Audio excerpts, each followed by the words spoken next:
Hello बच्चों, let's discuss the question and the given question is in the format of assertion and reason. The assertion is raffinose is a non-reducing sugar formed from glucose, fructose and galactose, and the reason is a free aldehyde and reducing group is present in raffinose. So the key concept for the question is raffinose.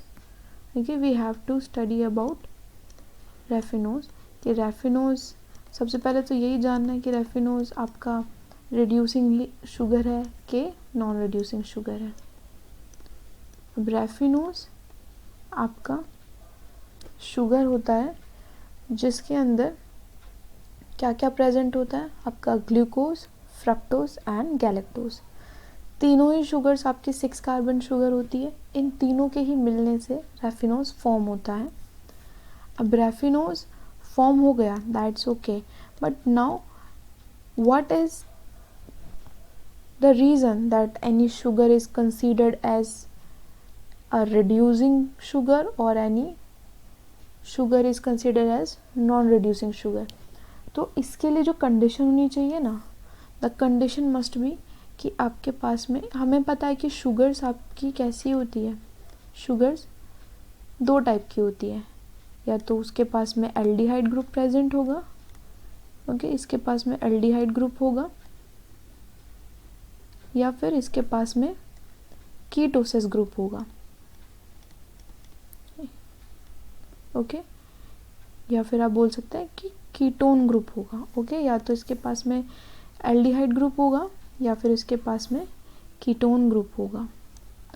ऐसी sugar जिनके पास में aldehyde group present होता है they are called aldoses, और जिनके पास में ketone present होता है these are called ketosis, ketosis, and for the aldehyde these are called aldosis. अगर एल्डोसिस और कीटोसिस ग्रुप में से कोई भी ग्रुप आपका फ्री फॉर्म में मिलता है, मीन्स या तो आपका एल्डिहाइड ग्रुप फ्री फॉर्म में हो या फिर आपका कीटोन ग्रुप फ्री फॉर्म में हो, तब आपका जो शुगर होगी that is considered as what, it is considered as a reducing sugar. हम नोटेशंस भी लिख लेते हैं so that it will be more clear. Aldehyde group means आपका COOH ग्रुप, और for the ketone group we have CO। Condition क्या है, अगर if you have free aldehyde या फिर कीटोन ग्रुप,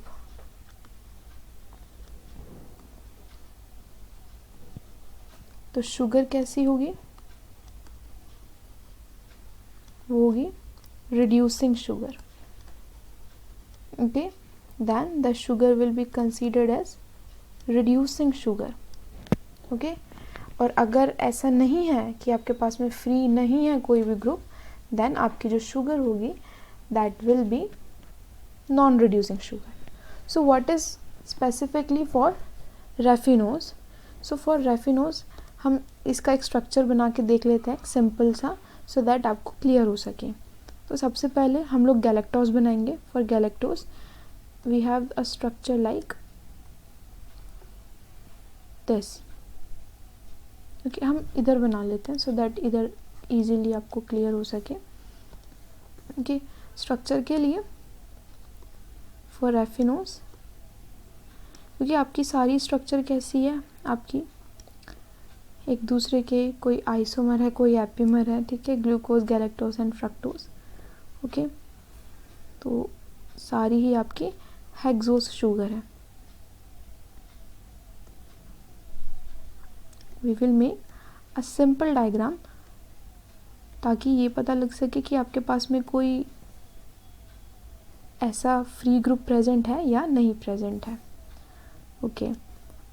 सो पहला हम बनाएंगे गैलेक्टोज, ओके, जो इसकी सीक्वेंस होती है ना, ये भी नोट डाउन करने वाली बात होती है कि रैफिनोज एक्चुअली में बना किस सीक्वेंस में होता है। First of all it have galactose, then it have glucose, and then it have fructose. कई बार आप कंफ्यूज हो जाते हैं इन तीनों में ही कि पहले कौन सा आप शुगर ज्वाइन करेंगे. ओके, तो पहले गैलेक्टोज होगा, then we have glucose, and at the last we have fructose. So one by one आप स्ट्रक्चर ड्रॉ करेंगे. या for galactose, what is the main difference? It is just the presence of the OH group on the carbon. Okay,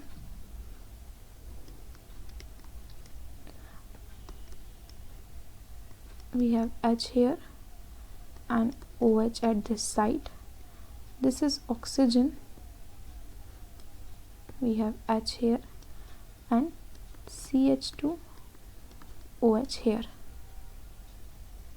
यहाँ पर hydrogen present होगा and here you have CH2 group जो कि attach होगा with hydrogen here. Again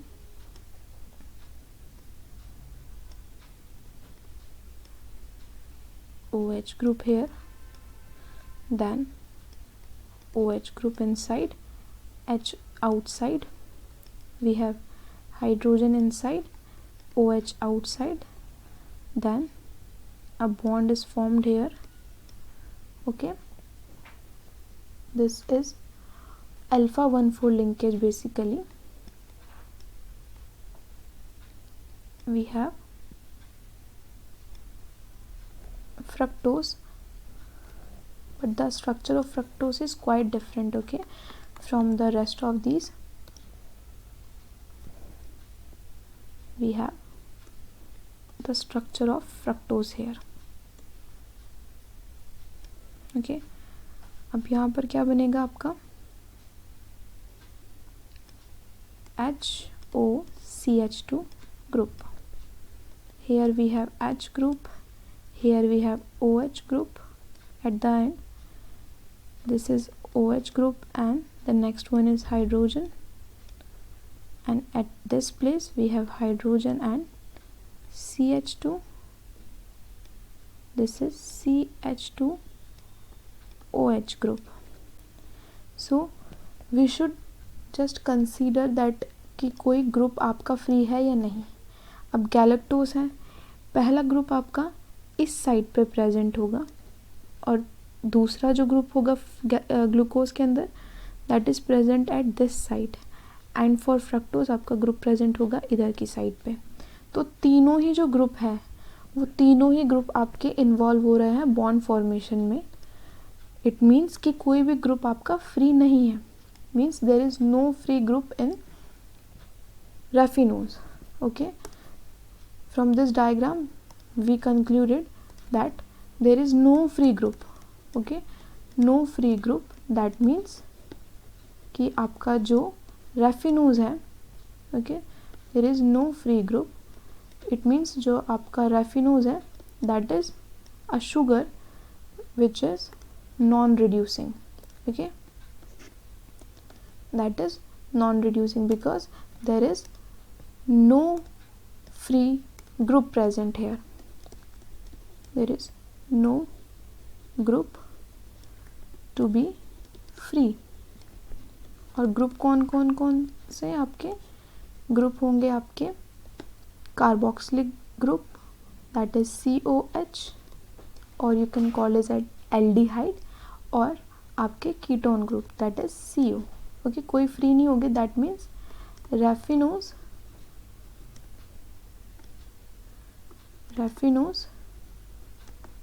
is the non-reducing sugar. It is non-reducing sugar. So the assertion is raffinose is a non-reducing sugar, which is right exactly, and it is made up of glucose, fructose and galactose. It means assertion is true, but the reason is a free aldehyde and reducing group is present in raffinose. लेकिन ऐसा कोई भी group present नहीं होता. It means आपका reason जो है वो फॉल्स है. So for the given question the correct option is C. It means आपका assertion is true but the reason is false. I hope the question is understood to you. All the very best.